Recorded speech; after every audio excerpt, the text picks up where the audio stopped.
Korosho ni moja ya mazao ya kimkakati yanayochangia ukuaji wa uchumi wa Tanzania. Hata hivyo, ubanguaji wa zao hilo ni moja ya njia za kuliongezea thamani.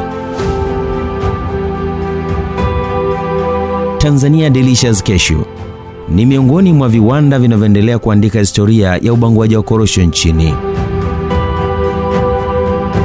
Katika ziara yetu tumepata nafasi ya kuzungumza na mtendaji mkuu wa kiwanda hiki kilichopo wilayani Tandahimba.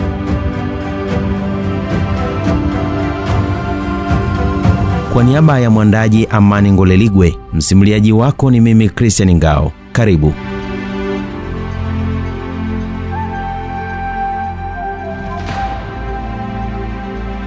Naitwa Bosco Namangaya, ni mtendaji mkuu wa Tanzania Delicious Cashews. Dhamira kuu ya kuanzisha kiwanda chetu hiki ni kuongeza thamani korosho kwa kuzibangua.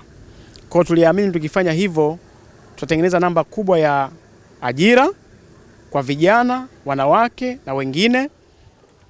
Kwa sababu kama unavyofahamu, tasnia ya ubanguaji wa korosho ina nafasi kubwa sana ya kutatua changamoto kubwa za ajira, kwa sababu korosho tunazo. Kwa hiyo tuliamini pia tukiongeza thamani korosho tutaongeza kipato chetu wenyewe, tutatatua changamoto ya ajira. Hiyo ndio dhamira kuu ya kuanzisha kiwanda chetu. Lakini pia kingine ni umiliki. Sisi wenyewe ni wakulima. Kwa hiyo tunapolima korosho, tunavuna korosho zetu, tunaongeza thamani, pia tunazipeleka sokoni tukiwa tumeshazibangua. Inasaidia kuongeza nafasi kubwa sana ya kupanga bei kuliko na mfumo ambao ulikuwa tunautumia siku za nyuma. Unatupunguzia nafasi sisi kama wakulima nguvu ya kwenye soko ya kupanga bei ya mazao yetu.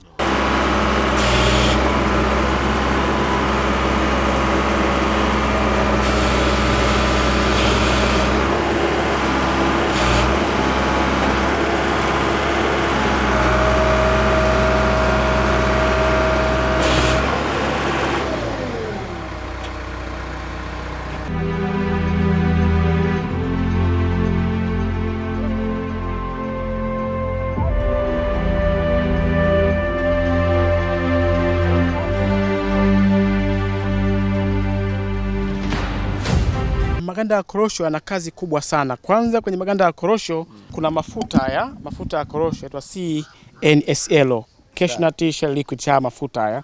Kwa hiyo mafuta ukienda ukiyakamua unapata mafuta ambayo yana kazi kubwa sana kwenye viwanda mbalimbali.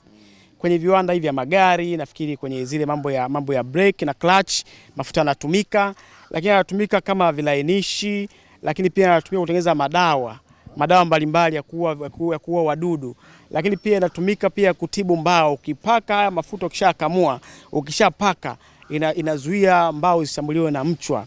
Kwa hiyo na matumizi mengi kweli kweli, na ndio maana niwapeni tu siri, na ndio maana tunapouza watu kutoka maeneo mbalimbali, kutoka India, Vietnam, wanakuja kuchukua na maganda yake, kwa sababu wanakamua, wanaongeza thamani, wanapata pesa zaidi. Kwa maganda yakifanywa kazi kabisa, mkulima anatoka kwenye wimbi la umaskini. Kwa atapata pesa kwenye korosho, atapata pesa kwenye hizi by products, lakini pia ukishakamua yanabakia keki. Hii unaweza ukatumia ukaongeza thamani, ukatumia kama mkaa. Kawaida kabisa unapikia kabisa. Kwa hiyo ina kazi kubwa, kuna ambacho unatupa. Kwa hiyo ni yana thamani kubwa sana.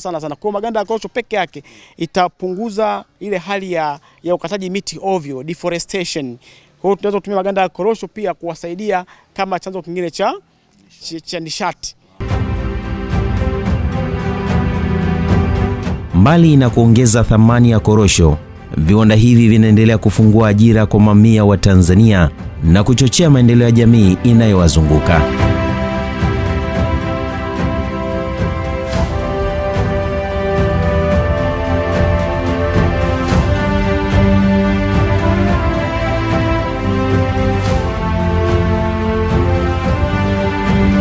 Sisi kulikuwa na vikundi mbalimbali.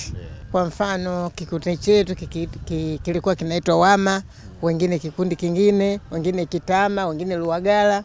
Kwa hiyo baadaye tukaungana kwa kuunda kikundi kimoja, alafu kuanzisha kama kampuni. Na wakati huo tukisimamiwa na Profesa Aba Besigwe Mpesha.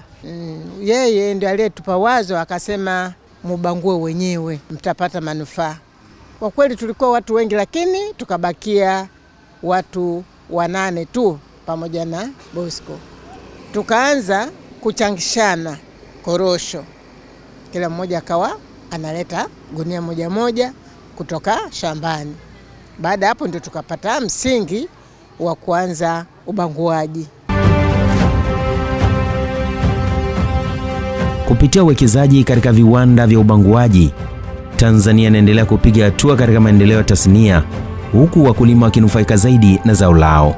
Kwa niaba ya mwandaji Amani Ngoleligwe, nami msimuliaji wako ni Christian Ngao. Asante.